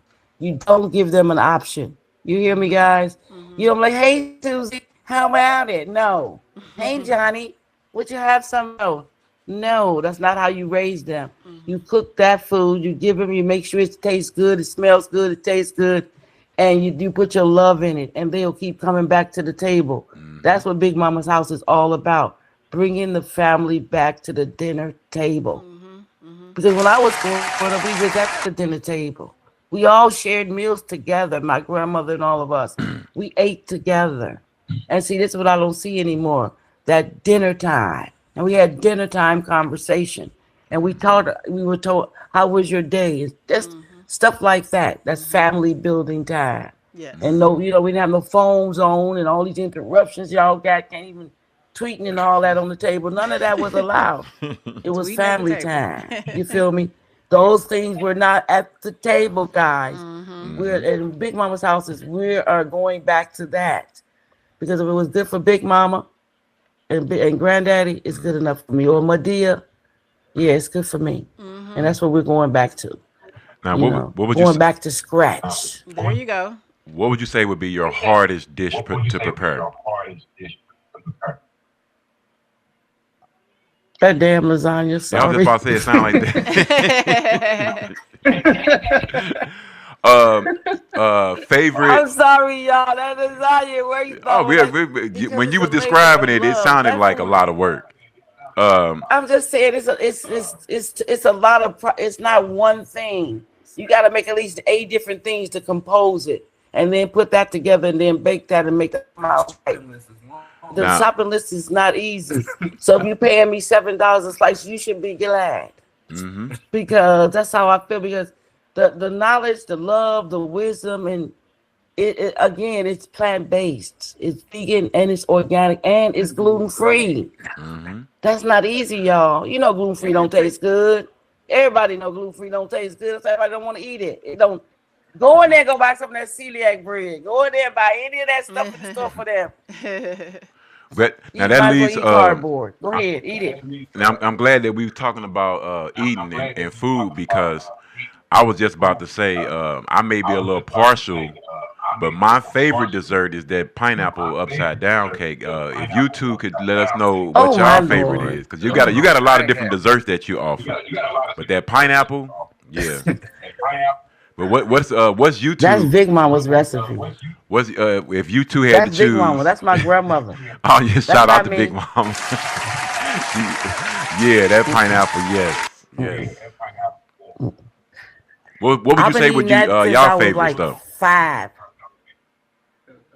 Huh? I said, what would be your favorite? What would be Marcus' favorite as far as the desserts go? I won't even make mine. German chocolate cake. German chocolate cake. So the next That's my time, grandma. Anything that my grandmother made, or her sweet potato pie. That's what I'm Okay. most famous for. My sweet potato pie. Yeah, people know me around the world for that sweet potato pie. Yes. Okay. So those are my number one. Yup. Anything Cinnamon that roll. Mike is like cinnamon roll, but it's too much work. It's labor and love stuff. I ain't into it all the time. Sometimes I don't want to be in the kitchen 3 hours. I mean, I don't mind sometimes, but it's Right. not every day I want to be in the kitchen 3 hours to make your cinnamon roll, sweetie pie. now I'm getting older. Like, yeah. during since you guys have done a lot of traveling, what country or food or culture surprised you two with with that taste? Like, oh man, I wasn't thinking this was gonna taste like this. Tastes good. What really got really piqued you? Egypt. Egypt. Egypt. What was Egypt, what yeah, was the dish? Egypt. Falafel. Falafel. I will forever eat falafel at this point because Egyptians, they make that stuff proper. That's it. I can't say nothing else, man.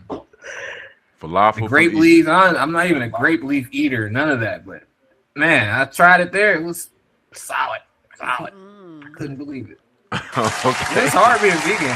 It's hard being vegan around the world, man. We got It's Work hard. You hear that? It's hard to be vegan around the world. Oh, poor babies. What about us in the 70s when there was no restaurants? Oh, you poor babies. Oh. You poor babies. Oh my. When we had to make tofu, if we wanted tofu. If we wanted a veggie burger, we had to make it. If we wanted soy milk, we had to make it. If we wanted any cheese, we had to make it. If we wanted a hot dog, we had to make it. Poor babies. I'm glad that we're talking about that because how much of a challenge was it raising Marcus plant-based? You know, what kind of challenges did you have going going to school? You know what I'm saying? You're a little kid at school, and you vegan. First of all, Go people. ahead. Well, let me just tell you this, my brother. My son had lunch every day. I made lunch fresh every day for my children. I don't play that. There ain't no school lunch, no box lunch, there ain't nothing. What are you gonna feed my baby? Nothing. So what I did every morning, even when I worked, even when I was going to school, even when I had breast cancer, I made sure his lunch was made every day and he was sent to school. And it was so good to the principal was saying, "Could you fix me some too?" Wow. Yeah. True story. Yes, ma'am. Yeah. He never ate school lunch. Never. Even from kindergarten on up. I did it. I did the thing. That's amazing. amazing. I did the thing. I mean, amazing. I did it every day because I wanted to make sure. And so sometimes he would come home and say, "They fighting over my lunch. They want what I have." And I'd be like, "Yeah, I know they do. And I know they do." I'm glad you. Yeah, I know. And then sometimes when he was in grade school, I used to walk the hot lunch from the crib to the school every day. Nice. Don't play with me. Nice. I'm right around the corner. It's 2 blocks.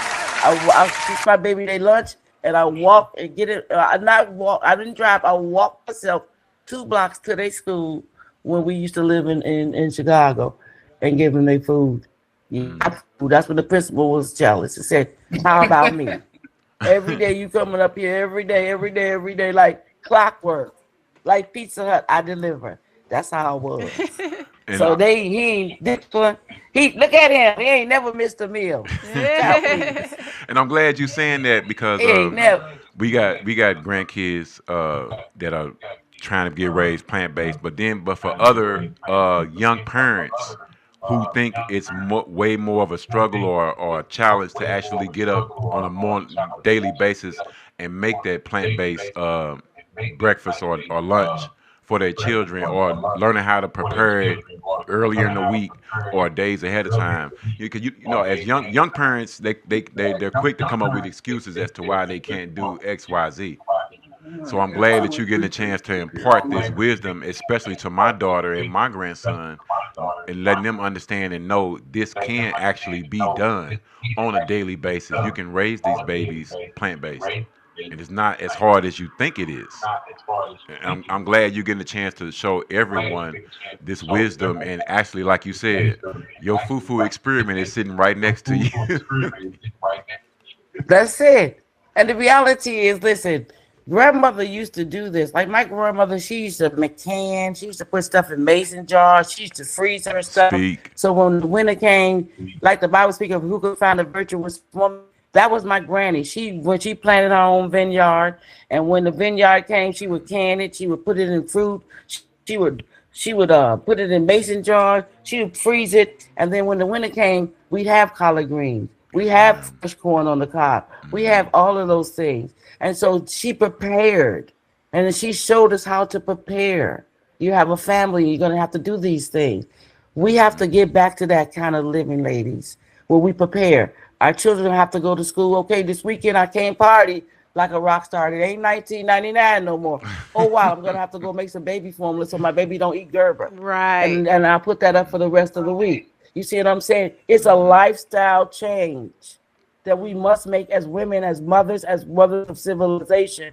How are we gonna do this? We're gonna have to make some sacrifices, and it's gonna begin with our weekend time or my time or my me time. It's gonna have to cut down a little bit, because I'm building a nation, and this is our future. So I took the time, and now I can look at the time that I spent in him, and I can say it's time well spent. Yes, ma'am. Definitely. One thing I wanted to ask you as well, How long does it take? Your process take when you got like an idea about something, or I know these are all mostly your grandmother's recipes, but how long does your process take a thought come in your head like, okay, I want to try this, and then test kitchen, and then I'm gonna start selling it. Well, you know what? YouTube and all this young people stuff like podcasts, all this stuff y'all got grandma in now. I'm just trying to get it, but it's just making me see the possibilities endless for all of this stuff, and that you can reach so many people. But in our actuality, for me, like I will go in there and I'll just get an inspiration, and then I'll just check what's out there. And then, you know, like I'll get some of grandma's recipes, I'll get some other recipes, and then I'll veganize it and make it my own. Because as a chef, your whole thing is, how do you signature it? How do you signature it? You make it your own. Because even in the cookbooks, a lot of people can't cook. Let's be honest. They in there write cookbooks. You go make that stuff, girl, please. I'm starting my own cookbook. I have cookbooks of my recipes that I'm putting on my Instagram that I'm, you know, recipes that I've done for 40 years or more, and I've tried and tested. And you can bet by it. If you get one of those recipes, you follow it to what grandmother told you to do, or Big Mama said to do, then you too shall be in the kitchen, and you can be little mama, and then your family will be back to the table, because that's what it's like all that, about. little mama. Okay, you can be little mama, Yeah. and you can get them back to the table. We want to get back to the table. It's family time. It's not just a meal anymore. It's time to catch up, time to bond, time to unite, time to strategize. It's not just a meal, guys. Oh It man, really isn't. you are so right. You are so right. A couple of things before we wrap this up and get ready to get out of here. I'm pretty sure the ladies would like to know, Marcus, how you going about dating? I mean, if you 6 months in Ghana and 6 months here, Hey, I'm trying to get this money. That's what I'm on right there you now. go. I'm building my land. I'm getting my thing. But once all that's settled up, just be for sure. I'm gonna be off the market at some point, so you better catch up. We got something here. All right. There you go. Look at him, bossing up. Look at him, y'all. Chef Marcus, bossing up. Is it me? That's what Africa do for you. He fit you on you know, Yes, he's ma'am. strutting, like grandma would say. He's strutting. That's okay. Um, I brought you a dish. Let me see the dish. At the last minute, but of course, you know, mama never fails because it's always some food. Yes, So even ma'am. though you told me 35 minutes or 40 minutes before I went on, I brought you a treat. See if you can see it. I don't know. Sure can I see brought that. you an Yeah. apple. It's an apple hand pie with my caramel drizzling. Oh, that looks so You know, if you good. ever go to McDonald's and they get those pies, you know, Yeah. deep fried Would you them like 2 pies pies for that full of $1? all kind of saturated fat and Yes. stuff. That looks This is delicious. the vegan version. You want to break that in, break And that it open is for so us? good. I don't even want to show you, but let me just take it up and see if you can see it. Yeah. Yo, it's drizzling, baby. Oh yeah, you can break that That's open. Big Mama's house. Homemade caramel. It's all vegan, it's organic, and it's gluten free. Bam. That Homemade looks caramel. good. That looks You delicious. said that was apple. It's made with apples. It's like an apple pie. You know, if you go to McDonald's and they have those apple pies. So I was making a spin off of that, but I wanted to make it natural because if it's not health, it's not wealth. And so this is me taking that recipe that they had and veganizing it. And so this is one of the recipes that's on my YouTube. I'm also showing caramel corn, vegan caramel corn. So I have a lot of new recipes when I come back to St. Louis. Website. And the website is coming up. Well, Marcus just put up the new website, www.sistersvegan.sd. No. Which Big one Mama. is it? Big No, Mama's. Big Mama's hyphen. Big Mama's house is hyphenated in between. Big Mama's house hyphenated in between .com. And so Okay. it shows you all of our new our farmers markets that we're going to be at. 3 of them on Tuesdays, 4 to 7 at Tower Grove, and it shows that we're going to be on Thursday at the Rockwell Beer Gardens from 4 to 7, and then on Saturday we'll be at the farmers market from 8 in the morning to 1 in the afternoon. So see us at St. Louis Vegan Fest coming up on the 12th. And then we're also going to be at Earth Day on the 25th of April. Yeah, I was just about to say. So y'all gonna be back in St. Louis soon? In April. Huh? Y'all gonna be back in St. Louis in April? What did you or say? Y'all gonna be back in St. Louis in April or before Oh, I'll before be back. April? I'm on my way, boo. I'm on my way. You know me. I'm just buttoning up over here, you know, doing my thing. you know, what they call this bicontinental, There wrapping you up over go. There here you go. because money is calling in the States. And you know how we are. Young Mhm. people keep saying, Grandma, it's all about your coins. And so Grandma's coming to St. Louis where people love me and support me. And I love my people. You know, Yes, I ma'am. can't just be in Africa and just be in heaven while my people still need me. Yes, And so ma'am. I have to make myself visible wherever I'm needed because again, they have to see that we are here. You know what I'm Right. saying? And we are proud and we are living testimony that we can live off of plants. Yes, Nothing ma'am. really has to die to feed us. And we have the right to decide our own destiny. It's Yes, up to ma'am. you, it's up to your wife to decide what you want to do. I look forward to seeing you both on this side of the Atlantic Ocean very soon. Yes, Yeah, And I ma'am. was guess gonna what? ask when Y'all can stay in my we house. come. I'm saying it Oh on camera. yes, Y'all can stay in yes, my house. Y'all can stay in my house. yes. Better eat All some good right. food because every day in Big Mama's house is a Yes. I was gonna festival of ask, could you food. show us around when we come? That's nice. It's such a blessing that we've met you Yeah, guys. come on, girl. You Yes. can stay in my house. I got vehicles. I got the Ford. I have a Ford Transit over here, the 12 Okay. seater. I also have my Okay. Kia, so I can move up to 20 people at a time. What I All would Oh. love right. to do is, you said what I would love to see on that side. I would love to see us get together and bring more people to the continent so they can experience what I've experienced, what my son has experienced, and what we all should experience before we leave this place. Mm-hmm. Yeah, Yes. Such a blessing. Thank you so much. Yeah, that's man. you're I want so to. welcome. Yeah, we We're want so proud of y'all. Tell them to. how proud you We're are, Yeah, Mike. proud no, of you guys too. no, we can't explain, guys. Thank you. Hmm. Man, I want to thank y'all once again for showing up today. This this was life changing in a way. Just to be able to hear you give us that knowledge and that wisdom. It was wonderful. Like I said, you had me basically crying as well. Just to hear you speak about your emotions and your thoughts and your feelings, to see the love you have for your son, the love he got for you, just everything, man.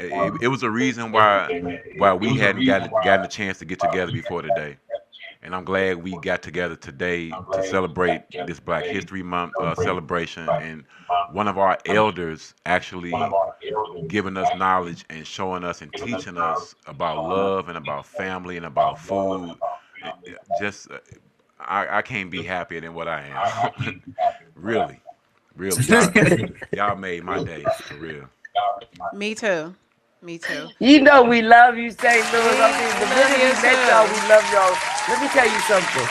You see, the what we eat will determine everything. Remember, those animals that we said we don't want to eat no more were slaughtered. Mhm. They did not want to die. Mhm. And they were met their demise, a sudden death on the paddock, everything, stress, everything. So if a person feels for one day that that energy that those animals took their last breath and now you're eating them, you're not going to feel that one day. Please, that doesn't make much sense. If what goes around comes around, then you would say that we would be required to answer for all the blood which we shed, whether it be a person or whether it be an animal. So let's be cognizant that animals have the right to be around the table. They don't necessarily have to be on the table. That's where we're at. And that's where we'll stand on. And Yes, we ma'am. believe that. If you want a proof of concept, see him there. Yes, Usually you're they say right. you only need 5 years. Usually in business school, they say you need about a 5 year record so I can forecast and I can build on that. Well, I got a 28-year record There to you say go. that nothing has to die to feed you. And Yeah. look at this. He looked like any gorilla, any hippopotamus, any elephant, any Yeah. giraffe. Got Ain't those muscles. missing Yes. that point. Ain't nothing. And so that's what I'm saying, family. Mhm. We can do this, but it starts by what we put into our mouths. Mhm. You can turn, as a person thinks, so are they. And the animals have the right to be here. That's all I want to say. They have the right. With that Well, being Yeah. said, thank you again for joining, and you guys have a lovely day. We can't wait to see you back in St. Louis in April. All right. See you, family. We love y'all. love Bye. y'all too. Thanks But again. Love that's you. it. All right. Aquaba. Bye Mhm. bye. Well, we want to thank our guests for showing up today. Plant-based African out of Chicago. Our special guest, Big Mama's House STL from here in St. Louis, dropping that knowledge and that love. Uh, Curly, you got anything you want to say? What a wonderful show. What a great way to celebrate Black History Month. And again, I want to thank both our guests. And have you had your plants today? Yeah, get your plants in, and I just can't say that. I'm just overjoyed with happiness. Shout out to my co-host, the Curly Vegan, and our guest today. And like she said, make sure you have your plants, and we'll see y'all in a couple of weeks. Tequila and Tofu, we out of here.